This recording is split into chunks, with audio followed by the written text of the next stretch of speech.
That's a wild update. If Diddy was actually hospitalized, the timing is definitely suspicious, especially with the leaked audio circulating. Some might say it's just a coincidence, but given his situation, people are bound to question if this was a real emergency or part of a bigger plan. What are the latest reports saying? Sean Diddy Combs reportedly underwent treatment in a hospital as he continues to await trial on sex trafficking charges. According to Page 6, the 55-year-old was transported from Metropolitan Detention Center in Brooklyn, the federal prison where he was sent following his September arrest, late January 30th to undergo an MRI and was then soon returned to police custody later that night. The outlet cites a source as saying that the medical scan was authorized because his knee was bothering him. E! News has reached out to reps for Diddy and the Federal Bureau of Prisons for comment and has not heard back. The Grammy winner's attorney, Mark Agnifilo, tells TMZ, quote, "I cannot comment on anything related to prisoner movements. Also, I'm not commenting on anything related to possible medical issues." Diddy had shared in a since-deleted Instagram post in 2017 that he had undergone his third knee surgery in a year. The Federal Bureau of Prisons has neither confirmed nor denied the reports about Diddy's hospital visit. A spokesperson for the government agency tells the New York Post, quote, "For privacy, safety, and security reasons, we do not comment on the conditions of confinement for anyone in our custody to include medical status or medical trips." The hospital visit allegedly took place hours after federal prosecutors filed a new criminal indictment against the rap mogul, accusing him of coercing 2 additional women into commercial sex acts. No additional charges are included in the new filing, as the original September indictment had referenced 1 female victim. His lawyer has accused the prosecutors of making a major error in the new indictment. In a statement to E! News January 30th, he says, quote, "The prosecution's theory remains flawed. The government has added the ridiculous theory that 2 of Mr. Combs' former girlfriends were not girlfriends at all, but were prostitutes." Diddy has denied all of the charges against him, and his trial is set to begin May 5th. Diddy has reportedly been hospitalized after sustaining an injury in prison. Allegedly, he was transported in the middle of the night due to a medical emergency. However, speculation is growing that this may have been orchestrated. Just 3 days ago, leaked audio surfaced suggesting that Diddy was planning an escape. Now, this sudden hospitalization has everyone questioning if there's more to the story. Was this truly a medical emergency, or is something bigger happening behind the scenes? The indictment was filed on January 30th. Coincidentally, according to the New York Post, that's the same day P. Diddy was taken to a Brooklyn hospital from MDC. MDC is the Metropolitan Detention Center in Brooklyn. It's where Diddy's been held since his arrest back in September. His team has tried multiple times for bail, but it's always been denied. So that's where Diddy has been for months now, but last week he was taken to the hospital. According to reports from the New York Post, Diddy was transported from MDC in the cover of darkness at about 10 p.m. on January 30th. He was taken to a Brooklyn hospital for an MRI after reporting issues with his knee. This actually isn't the first time we've heard about Diddy's knee either. He's apparently had problems with it since 2003 when he ran the New York Marathon. He even had multiple knee surgeries back in 2017. In a now deleted Instagram post, Diddy shared this photo and wrote, quote, "Just had my final knee surgery. They said I'd never run again. I said the devil is a liar, 2 exclamation points. 3 surgeries in 1 year. 3rd time's a charm, 3 exclamation points. Hashtag rebirth. Don't take the simple things in life for granted. Thank you to all the surgeons and docs and PTs. I thank God for y'all. And hashtag team love, hashtag thank you, hashtag God is the greatest." He also wrote, quote, "God puts us all through things for a reason. It's up to us to learn through the things that he puts us through. Sometimes you have to go through the pain to get to the joy. This journey has brought me closer to God, closer to my family, and most importantly, closer to myself, as this has been God's will." So apparently Diddy's knee has been bothering him recently, so he reported it. At some point, it was decided that he needed medical care outside of the jail, so he was taken to a Brooklyn hospital. He was only gone for a couple of hours and came straight back to MDC after his MRI was finished. Diddy's attorney Mark Agnifilo told TMZ, quote, "I cannot comment on anything related to prisoner movements. Also, I'm not commenting on anything related to possible medical issues." A statement from the Federal Bureau of Prisons was released too. It says, quote, For privacy, safety, and security reasons, we do not comment on the conditions of confinement for anyone in our custody, to include medical status or medical trips. Why are officers ignoring proper procedure when it comes to Diddy? Currently, he is in pre-trial detention under the custody of the U.S. Marshals. 4 months, Diddy has been trying to secure his release, even offering $50 million for bail, without success.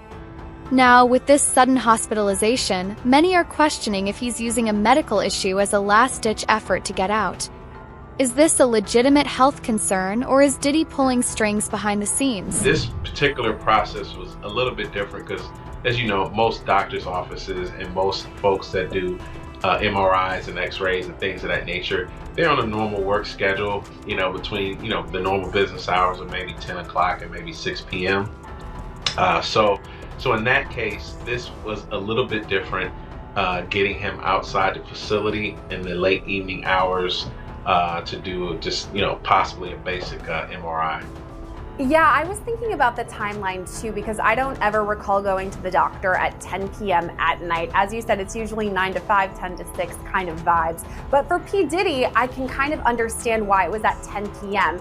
Correct me if I'm wrong. I'm thinking they decided to do this because he's such a high-profile name that they wouldn't want to draw attention to it. I mean, this is an unassuming Thursday night around 10 p.m. Could that be why they decided then to go to the hospital?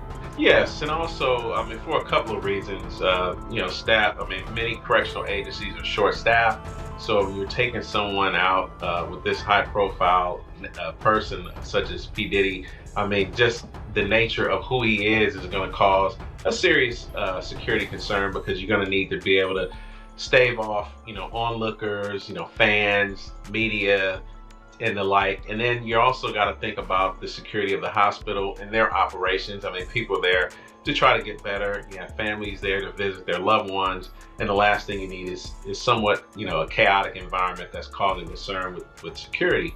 And also, most people don't know this, but he's actually under the primary custody. He's a what we call a U.S. Marshals inmate, because he's on pretrial status. So the Bureau, the agency, the Bureau of Prisons oversees, the operations with overseeing the inmates on a day-to-day basis. However, when they're in the hospital for an extended period of time, if there's no deal worked out between the local institution and the local marshal's office, it would be the marshal's responsibility to take custody of that particular inmate. And and if he does have issues with his legs, is he walking with a limp? Does he have does he have a cane or anything like that? So yeah, I think that would be the reason why that they would make this, take this measure, which I have never seen in my career. Someone taken out to the hospital at this time of night for something as basic as an MRI. Timing of all this is highly suspicious.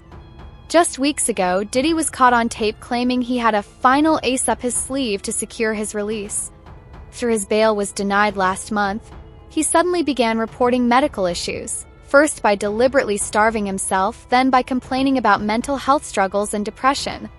Was this a genuine health crisis or a carefully planned strategy to escape jail? Sean Combs, aka Puff Daddy, P. Diddy, Diddy, PD, Love, the defendant, and others, known and unknown, were members and associates of a criminal organization, the Combs Enterprise, or the Enterprise. Members and associates of the Combs Enterprise engaged in and attempted to engage in, among other activities, sex trafficking, forced labor, interstate transportation for purposes of prostitution, coercion and enticement to engage in prostitution, narcotics offenses, kidnapping, arson, bribery, and obstruction of justice. This new indictment also ups the number of victims. At first, only one victim was listed in the indictment, which some believe is Diddy's ex-girlfriend and the first person to file civil suit against him, Cassandra Ventura. An updated portion of the superseding indictment reads, quote, Combs and other members and associates of the Combs Enterprise wielded the power and prestige of Combs's role at the Combs business to intimidate, threaten, and lure female victims into Combs's orbit, often under the pretense of a romantic relationship. Combs then used force, threats of force, and coercion to cause victims, including but not limited to 3 female victims, victim 1, victim 2, and victim 3, to engage in commercial sex acts. Diddy has already been caught attempting to contact and intimidate witnesses. His call to his son, Christian Combs, instructing him to hide evidence, serves as clear proof that he has a plan in motion. And just do the I told you to do, and don't forget about the list. Make sure that shit is fucking signed. Alright. Good. So tell me, what's been going on? How the girls doing? How's Quincy doing? They good. Quincy, he been filming a lot. Hey, yo, don't tell me that he's out here filming for that vlog show, what the fuck it's called. Yeah, I guess so. He do got us in it too. Yo, y'all motherfuckers stupid? Y'all understand the definition of lay low? This nigga got a fucking TV show while I'm dealing with this shit. Y'all need to just stay out the fucking press. No cameras, no nothing. Don't entertain nothing. Don't take pictures. Don't sign autographs. Just stay in the fucking house. Not me though, Pop. I do be in the crib. Everybody else just be on different shit. Don't nobody want to listen to what I gotta say. But it's all good. I got motherfuckers cutting deals left and right trying to take me down. Nah, Pop. Everything gonna be alright. We gonna get you out. Oh, I know. Cause I got one more trick up my sleeve. And this one is gonna put everybody back in their seat. I can't wait to see the look on everybody's faces when this shit happens. What you mean though, Pop? Don't even worry about it. Just do me a favor and vote for Harris. Alright? And don't be surprised when all my so-called friends do exactly that. Alright, now, did you complete everything that's on the letter? Yeah, I got the pig pen, Pop. I did it. Are you stupid? I gotta go. I'll call you back. Diddy has deep connections with some of the most powerful politicians in the country. Just weeks before his arrest, he was awarded the key to the city by the mayor of New York. Shockingly, the mayor was aware of the ongoing investigation against Diddy but still went through with the honor, suggesting that Diddy was pulling strings behind the scenes. This conspiracy runs far deeper than anyone might have initially thought. The prosecutor presented that the judge was going to allow him to be bonded out on the first get-go. Now, if he comes up with some more hearings, he might be released.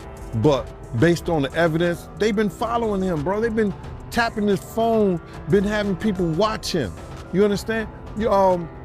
He been coming back and forth from New York, and he don't usually be coming back to New York. And somebody was telling me that, yo, listen here, yo, he trying to get witnesses. Remember when they released that first thing of Cassie, and I said that Diddy was trying to contact people for character witnesses, people for who he had problems with before, whatever like that, and trying to talk to them in the whole 9 yards. That's when they dropped that thing with Cassie. The Homeland Security had some agency or whatever like that that deals with that, dropped that thing on Cassie to show everybody, oh, y'all want to help him? Y'all, this is what y'all want to help? This is who y'all want to, you know, say that he ain't never did nothing. This is what you want to put your brand on? And everybody started backing up from him. Everybody was talking about, yo, man, Cassie was a gold digger. Cassie was this, that, and the third. She loved it in the whole 9 yards. And then when they seen that, all his friends or so-called friends, went away. So him not having a bond is not surprising. Yeah, and he offered them $50 million, and they still denied his bond. He should have waited to see what they was gonna offer. Because if he got $50 million to get him and offer that, then they think like, yo, that's too little of a money. Judge Aaron Supran has ruled that Diddy poses a threat to witnesses and should not be released. With multiple bail requests denied, Diddy may see faking a medical issue as his only option. If he undergoes a procedure or surgery, he could be moved to a treatment facility, possibly creating an opportunity to avoid legal consequences. New details this morning in the sex trafficking case against Sean Diddy Combs. Prosecutors now claiming that from behind bars, Combs has been trying to reach out to victims and possible witnesses. And ABC's Phil Lipoff is here now with this story. Good morning, Phil. Good morning, Gio. Diddy's lawyers trying for a third time to get him out on bail, but this time the prosecution telling the judge about attempts they say the rap mogul made from behind bars to influence everyone from potential jury to alleged victims. This morning, prosecutors leveling new accusations against Sean Diddy Combs, saying he poses a serious risk of danger even from behind bars as he awaits trial. In a court filing late Friday, prosecutors detailing the steps they say Combs is taking while locked up to reach out to prospective witnesses and influence public opinion to affect potential jurors. The accusations within the prosecution's motion to deny bail are very serious and will be considered very heavily by the judge, because the judge is going to want to ensure that he is not influencing witnesses and or contacting anyone to influence a trial in any way. Combs has pleaded not guilty to charges of racketeering, transportation to engage in prostitution, and sex trafficking. He denies any wrongdoing. The government now asking a judge not to grant Combs' third request for bail, in which the music mogul offers a $50 million bail package citing new evidence and changed circumstances. Prosecutors pointing to recorded phone calls from jail. They say Combs asked family members to reach out to potential victims and witnesses, urging them to create narratives to influence a jury pool. Allegations that could land Combs in even more trouble. Diddy's jail calls can be used at trial if they are able to support the prosecution's case in chief. They can also provide grounds for additional criminal charges to be filed against him. All of this while a Hulu documentary is set to be released Monday. His name is Shine. Kid is nice. Called The Honorable Shine, about a young rapper who says he took the rap for a nightclub shooting involving Combs and then girlfriend Jennifer Lopez. Puffy got acquitted and he got 10 years. He was betrayed. I was absolutely set up to be the fall guy. Moses Shine Levy Barrow, now running for president of Belize, says he was betrayed by Combs. Interestingly, amid all this drama, a new superseding indictment has been filed against Sean Diddy Combs. This indictment introduces 2 additional victims and extends the original charges by 4 more years. Allegedly, Diddy hired prostitutes to live with him and transported them across state lines for trafficking purposes. We are going to get started with something that Diddy and his lawyers knew was coming down the pike eventually, and now it has happened. A new indictment, it's called a superseding indictment. It really replaces the original one that the federal prosecutors had filed against him. And the big headline here is that now they are saying there are 2 more victims, 2 more women that the feds are calling victims of Diddy and his criminal operation, as they've laid it out in this indictment. Remember, before, all they had was victim 1, and we know through things that have been said in court and that are connecting victim 1 to the videotaped beating of Cassie. So we know that victim 1 is Cassie. Victims 2 and 3, who have now been added in this new document, we don't know their identities, but the feds have described them, saying that they are women that he transported, that Diddy transported for purposes of prostituting them.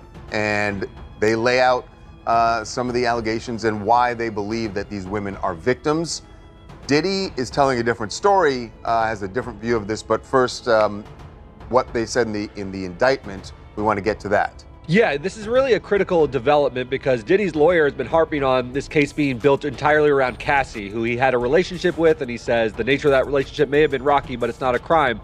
By adding these two additional women, the feds are sort of bolstering their case, and they're saying these women were also lured and trafficked for prostitution, and he says they were paid by being paid in career opportunities, they were paid in money, and they were paid in maybe their housing expenses and rent being paid, which Diddy is characterizing as, yeah, this is what I do for my girlfriends. So girlfriends being paid their housing expenses is not a crime either. Yeah, so they haven't revealed their identities, but certainly when they describe it like that he's done all these things for them, paid for these things, it sounds like it will be that one or both of them might be someone that we know, that we've seen him out with, because it certainly sounds like they're very close, but we don't know yet. The official response from Diddy's attorney, Mark Agnifilo, they said, the latest indictment contains no new offenses. prosecution's theory remains flawed. The government has added the ridiculous theory that two of Mr. Combs' former girlfriends were not girlfriends at all, but were prostitutes. Mr. Combs is as committed as ever to fighting these charges and winning at trial. So there it is. His people are saying they're girlfriends, which means I do think we are going to figure out at some point we're going to hear who they are. And it sounds like they're probably going to testify.